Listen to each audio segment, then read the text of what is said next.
Jangan lupa untuk subscribe YouTube channel Metro TV News dan nyalakan notifikasinya.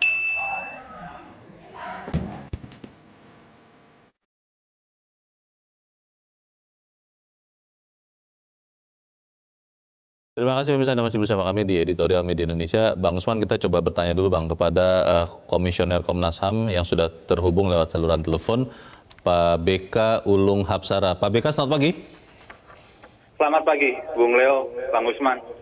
Ya, selamat pagi. Pak BK, kita melihat ada kejadian di Kuningan saat sekelompok orang yang merupakan penganut Sunda Wiwitan mengajukan IMB, izin mendirikan bangunan untuk tanah pemakaman adat, tapi ditolak atau tidak diberikan izin. Pertanyaannya Pak, secara aturan hukum, secara peraturan legal formal, yang dilakukan oleh pemerintah Kuningan ini salah atau benar Pak? Ya, kalau didasarkan pada legal formal, memang tidak benar yang dilakukan oleh pemerintah Kabupaten Kuningan. Kenapa, Pak? Karena berdasarkan pengaduan yang diterima oleh Komnas HAM dari teman-teman Sunda Wiwitan, mereka sudah berusaha mengajukan IMB kepada pemerintah Kabupaten Kuningan, tetapi kemudian ditolak oleh pemerintah Kabupaten Kuningan dengan alasan tidak ada aturan teknisnya yang mengatur tentang tugu dalam makam sebuah komunitas begitu. Tugu dalam makam, maksudnya di dalam pengajuan IMB itu ada disebutkan begitu bahwa mereka akan membangun yang Pak BK bilang tugu dalam makam begitu? Iya, jadi teman-teman Sunda Wiwitan memang akan membangun tugu sebagai makam leluhur mereka begitu. Jadi sebetulnya karena tidak ada petunjuk teknis, berarti pemerintah Kuningan juga boleh Pak menolak Pak, atau bagaimana? Seharusnya tidak. Begini, petunjuk teknis itu kan hanya untuk teknis-teknis administrasi dan bagaimana tata letak. Tetapi itu tidak boleh melanggar atau kemudian mencederai prinsip utama dari negara ini. Yaitu pengakuan atas hak kebebasan beribadah, berkeyakinan, juga berekspresi. Yang itu sudah dijamin oleh undang-undang atau konstitusi kita. Plus juga sekian banyak undang-undang merujuk soal hak asasi manusia. Gitu. Ya. Kalau kita melihat ini, Pak BK, apakah kita bisa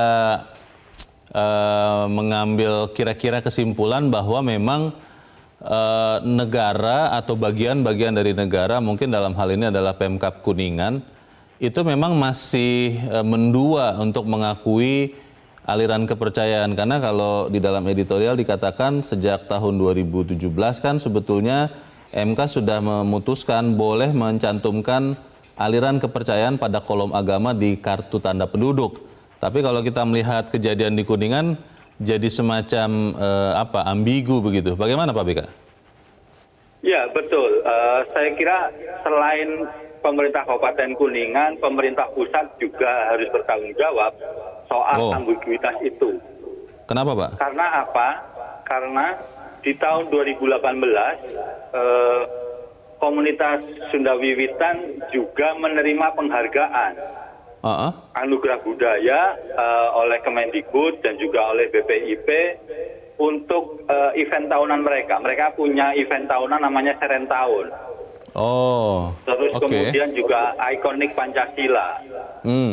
Nah, sayangnya kemudian pengakuan di pemerintah pusat itu tidak diikuti dengan langkah-langkah untuk menuju perlindungan atau penghormatan hak-hak mereka gitu. Yang itu seharusnya diturunkan di level pemerintah kabupaten juga. Begitu. Baik.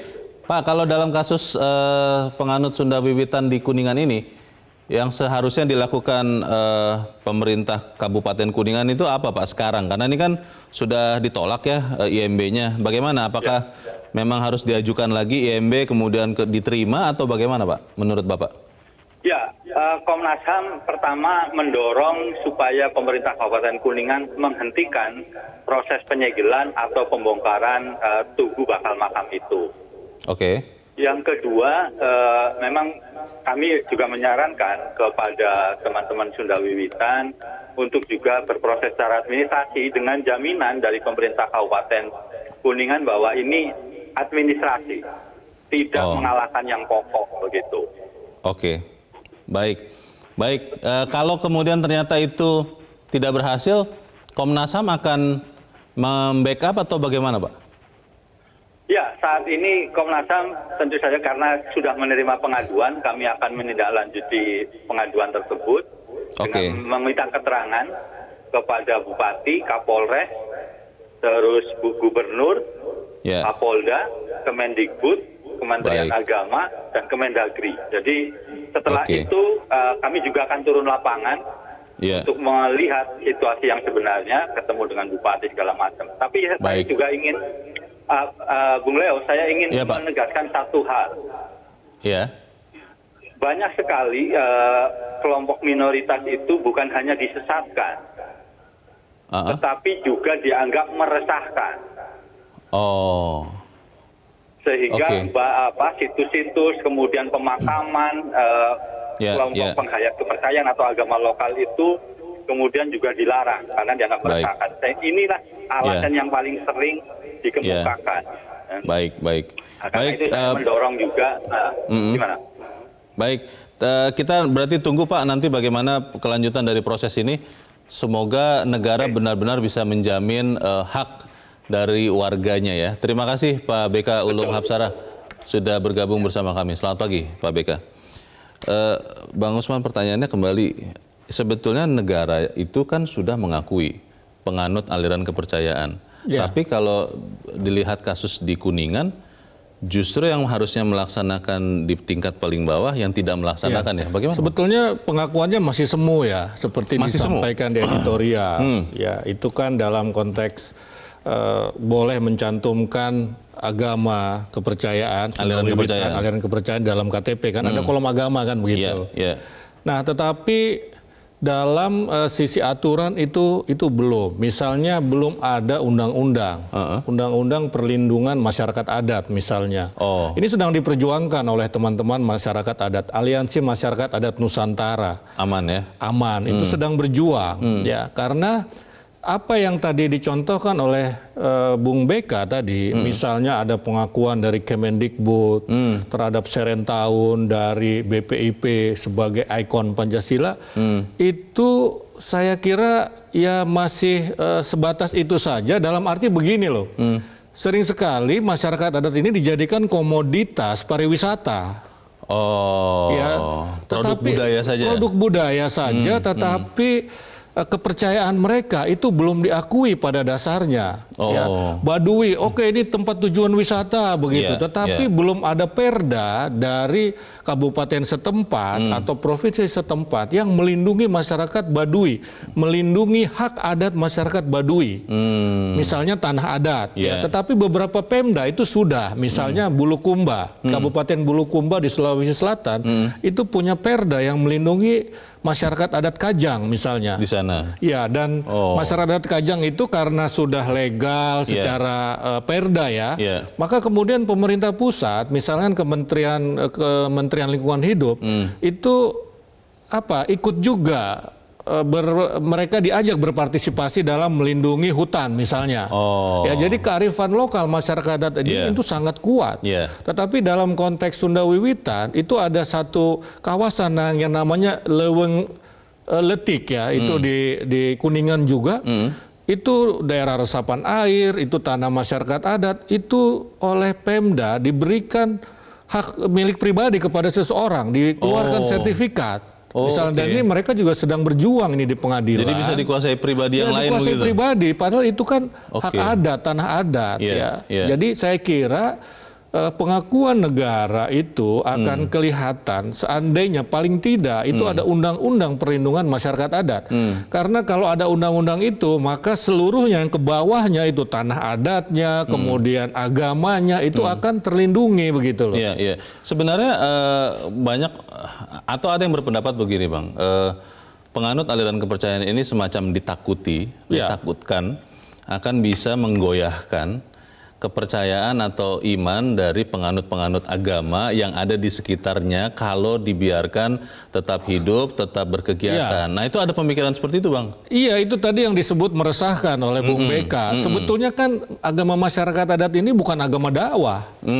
Jadi dia tidak menyebarkan agamanya kepada penganut agama lain. Tidak ekspansif begitu ya? Iya, berbeda dengan agama mayoritas, misalnya Islam itu dakwah, Kristen juga ada zending misalnya begitu, yang tidak mungkin Yahudi ya, Yahudi itu tidak agama dakwah, tidak ekspansif. Jadi tidak perlu dikhawatirkan karena mereka nggak akan menyuruh berdakwah orang-orang lain yang sudah punya agama itu untuk pindah ke agama dia begitu loh. Jadi untuk apa ditakutkan? Kalau yang dikhawatirkan adalah tadi meresahkan karena di dalam kasus di Kuningan ini kan ada sekelompok orang yang memang kemudian mengatakan tidak setuju dengan itu bagaimana Pak? Ya itu dia yang itu kebanyakan kejadiannya karena dianggap sesat misalnya ya sesat itu kan menurut ukuran kita ya menurut ukuran agama mayoritas begitu kan padahal kan yang menentukan sesat itu kan bukan kita, bukan manusia kan begitu. Bagaimana memastikan supaya ada konsistensi Bang, karena kalau di satu sisi BPIP yang lain-lain Kemendikbud sudah memberikan penghargaan berarti kan mengakui tapi di sisi yang lain tidak mengakui. Nah, bagaimana menjaga konsistensi itu akan kita bahas di bagian berikut. Pemirsa tetap bersama kami Editorial Media Indonesia segera kembali. Terima kasih pemirsa Anda masih bersama kami di Editorial Media Indonesia. Bang Usman, sebelum kita memastikan bagaimana bisa tegak lurus dari atas ke bawah, kita coba dengarkan dulu pendapat dari pemirsa Metro TV. Kita sudah terhubung dengan Pak Nugroho di Jakarta. Pak Nugroho, selamat pagi Pak. Selamat pagi Bung Usman, selamat pagi Bung Leonard, selamat pagi Indonesia. Selamat pagi, silakan Pak Nugroho pendapat Anda. Hati kita sedih dengan apa yang terjadi pada sahabat-sahabat kita komunitas Sunda Wiwitan di Cirebon beberapa hari yang lalu. Iya. Ini adalah hipokrasi, Pak.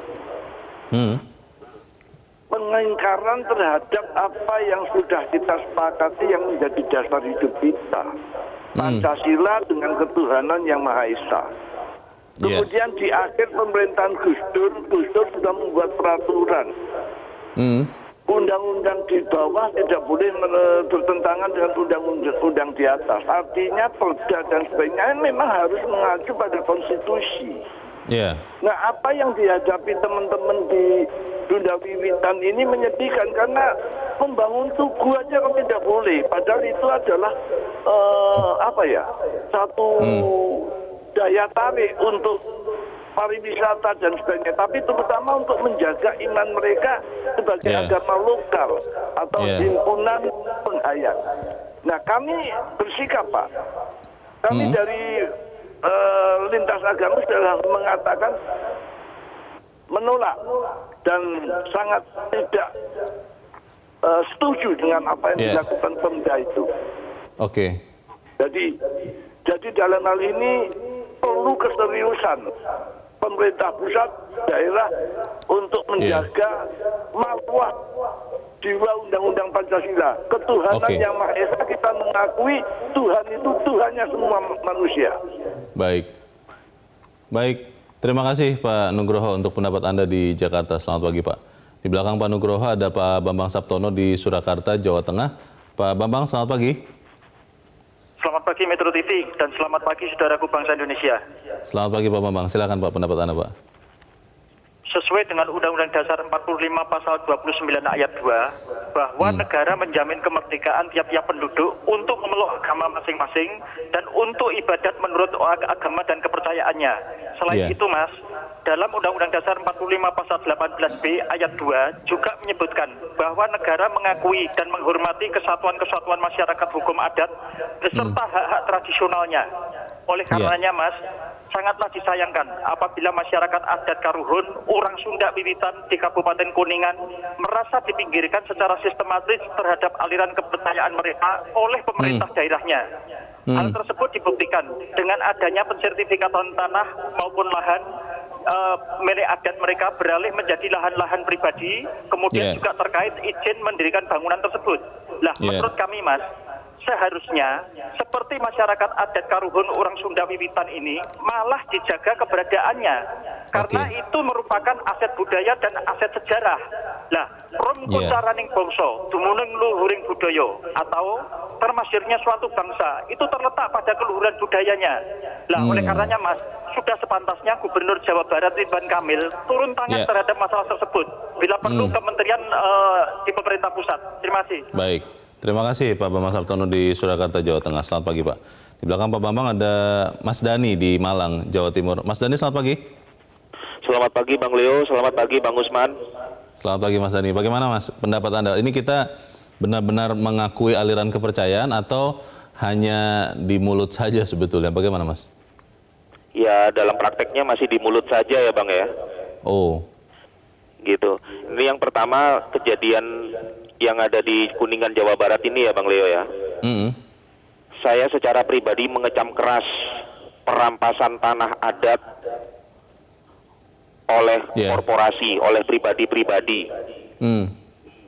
Apa yang mereka lakukan, apalagi dengan didukung oleh ormas-ormas intoleran kabarnya ya, itu nggak jauh beda dengan apa yang dilakukan Israel yang membangun pemukiman ilegal Yahudi yang merampas banyak tanah warga Palestina.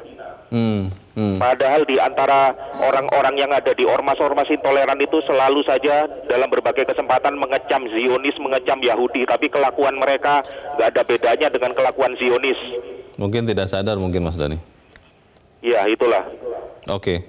Kalau itu begini kira-kira yang kedua. Oh iya, silakan.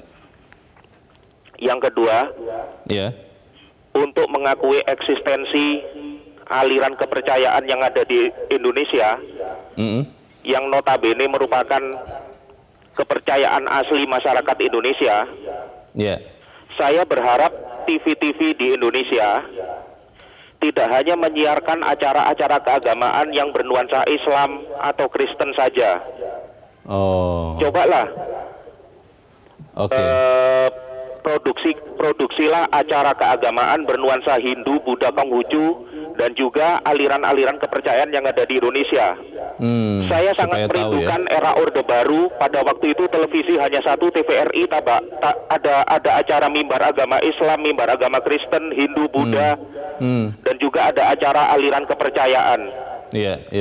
Saya berharap acara itu ada lagi, nggak cuma di satu TV saja, tapi di setiap TV ada acara itu gitu loh. Baik. Ide yang baik untuk kita wujudkan. Terima kasih Mas Dani. Terima kasih untuk pendapat Anda. Selamat pagi di Malang, Jawa Timur. Di belakang Mas Dani ada Ibu Lia di Makassar, Sulawesi Selatan. Bu Lia, selamat pagi.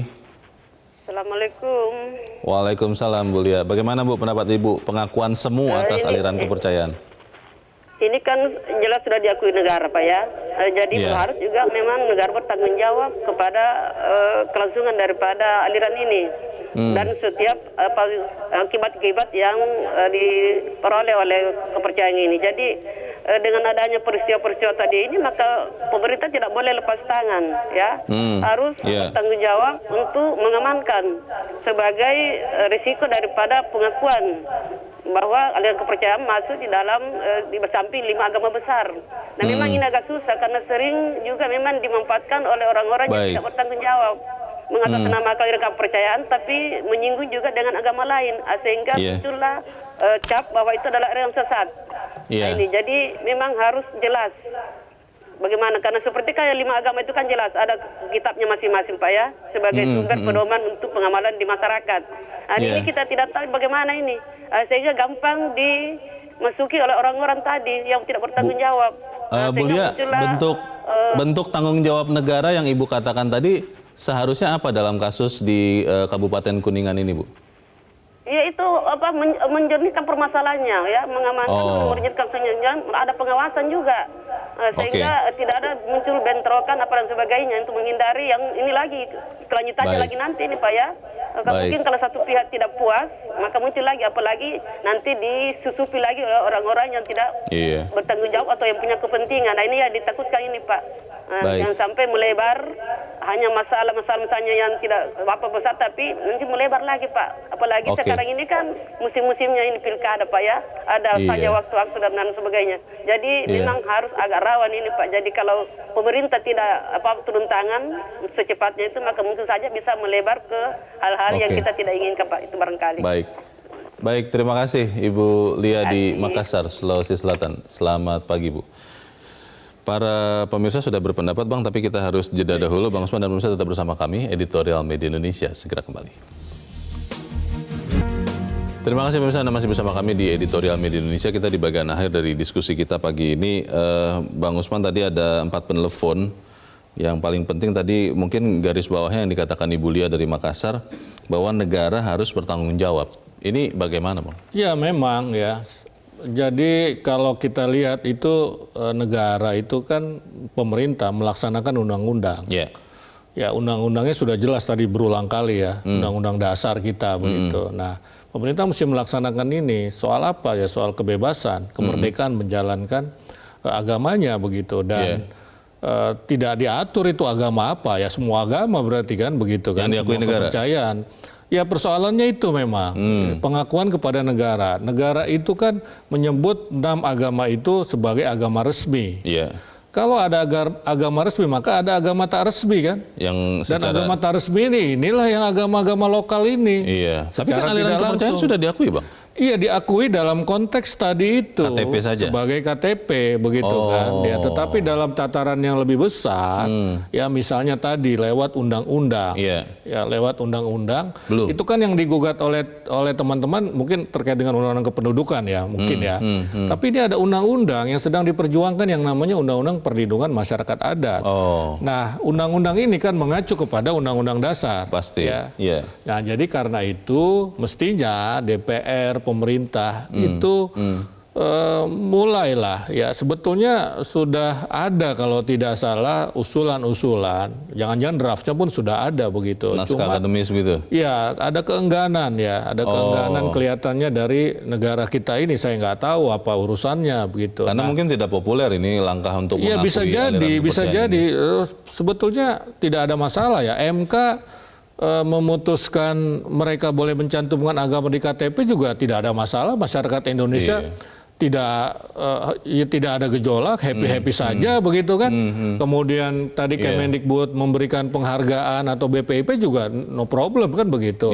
Tetapi sekali lagi karena mungkin dianggap ya sudahlah sebagai kebudayaan begitu kan, sebagai atraksi wisata, maka tidak apa-apa begitu. Tetapi mungkin ketika dia dinyatakan sebagai ya resmi juga sebagai agama, maka mungkin akan memunculkan persoalan. Tetapi kan saya kira masa negara takut kan, yang paling menolak kelompok-kelompok intoleran aja lah itu gitu kan. Dan sama itu tadi ada yang menyebutkan penelpon kita ya, ini hati-hati mau pilkada katanya kan begitu. Ya pilkada bisa jadi dimanfaatkan dan begitulah ya. Jadi saya kira orang, ya. Negara ya harus hadir ya. Kalau di kasus Kuningan ini Bang, apa yang bisa dilakukan negara? Karena kan ini otonomi daerah nih, itu kan berarti pemerintah Kabupaten Kuningan punya otoritas juga. Apa yang bisa dilakukan? Iya, saya kira pemerintah pusat itu kan bisa bicara dengan gubernur, bisa bicara dengan bupati, itu kan bisa seperti itu. Bisa dilakukan. Iya, sekarang ini seperti itu karena memang belum ada undang-undangnya. Tetapi kan negara bisa mengatasnamakan undang-undang dasar kan begitu. Ini kebebasan loh beragama. Tadi dari sisi legalitas formal, Bung BK Komnas HAM tadi sudah mengatakan tidak diatur kalau untuk urusan tugu misalnya. Lah kalau tidak diatur berarti tidak ada yang dilanggar kan begitu. Seharusnya. Tidak ada yang harus diikuti juga kan begitu ya. Biarin saja, dan itu tugu bukan tempat pemujaan. Nah, disalah tafsirkan oleh kelompok-kelompok intoleran tadi dan kemudian Pemda mengakomodasinya seolah-olah itu adalah tempat pemujaan. Padahal itu makam. Ya makam itu paling buat ziarah. Toh agama lain juga itu melakukan hal serupa begitu kan. Ini kan masalahnya kembali lagi Bang, tak kenal maka tak sayang. Tadi Mas Dhani mengusulkan bahwa ya sudah TV-TV mulailah berinisiatif untuk juga mengenalkan bukan hanya agama-agama mainstream atau agama yang diakui oleh negara, supaya kemudian masyarakat bisa mengerti dan karena sudah tahu, jadi tidak berprasangka buruk seperti yang terjadi sekarang. Setuju saya. We hate what we don't know gitu. Kita benci yang tidak kita tahu. Nah karena itu perlu diberikanlah pemahaman kepada masyarakat melalui berbagai medium. Ya tentu saja TV saya setuju sekali begitu. Cuma nanti polanya yang harus dipikirkan. Tidak seperti TVRI di zaman Orde Baru dulu kan, misalnya dulu begitu. Ya kita bisa create itu. Ya kalau peliputan sih kita sering seret tahun itu hampir setiap hari dan semua TV akan meliput begitu kan. Juga adat-adat lainnya Baduy, hampir setiap bulan pasti ada begitu kan. Nah, mungkin lewat penelitian, sebetulnya sudah banyak penelitian tentang masyarakat adat ini, cuma memang belum dipublikasikan secara luas maksud saya, dan kemudian orang juga mungkin agak enggan ya. Saya kira betul sekali itu untuk mensosialisasikan keberadaan mereka. Begitu. Kalau soal keberanian negara untuk memegang aturan, meskipun itu tidak populer, bagaimana, Bang? Ya negara kan nggak boleh kalah, ya kan? Mau populer mau tidak. Walaupun didesak, dikepung oleh sekian banyak orang. Negara begitu. kan tidak butuh popularitas, yang butuh popularitas pejabatnya kan begitu. Oknumnya. Iya, kalau makanya harus hadir siapapun. Itu atas nama negara, ya bukan atas nama pribadi, begitu kan? Sehingga dia tidak butuh popularitas, tidak populer juga, begitu. Karena dia pejabat negara. Ini nggak ada urusannya dengan popularitas pada dasarnya, begitu. Nggak tahu kepala daerah kalau terkait dengan pilkada, saya tidak tahu. Ya, nah ini yang harus diketahui begitu. Jadi negara ini memang harus turun tangan karena melaksanakan undang-undang dasar. Kalau sudah didekati tapi tidak mau berubah, bagaimana, Bang? Ya saya kira negara punya instrumen, ya punya instrumen. Kemudian ya kalau negara juga tidak ada instrumennya, ya saya kira rakyat lah ya. Rakyat kemudian ya ini tadi sebetulnya kan ketika kita membahas ini masyarakat menelepon, sebetulnya sudah merupakan semacam warning, semacam peringatan lah buat pemerintah daerah ya untuk dari Komnas HAM juga hadir kan begitu. Jadi saya kira ini harus segera diselesaikan karena kalau tidak yang lain-lain akan kena juga masyarakat adat lainnya begitu. Semoga kita tidak menjadi bangsa yang semu dalam juga mengakui aliran kepercayaan. Bang Usman Kansong, terima kasih Bang sudah hadir di tempat ini. Selamat pagi. Selamat pagi. Pemirsa, ketidakberdayaan pemerintah menegakkan amanat konstitusi menunjukkan pengakuan semu terhadap aliran kepercayaan. Kalau ini terus dibiarkan, bukan tidak mungkin pemaksaan kehendak akan semakin populer dijadikan senjata untuk menginjak-injak kelompok masyarakat minoritas. Karena itu penting bagi pemerintah untuk tidak menganggap sepele setiap kasus pelanggaran kebebasan beragama. Saya Leonard Samosi, terima kasih sudah menyaksikan. Selamat pagi.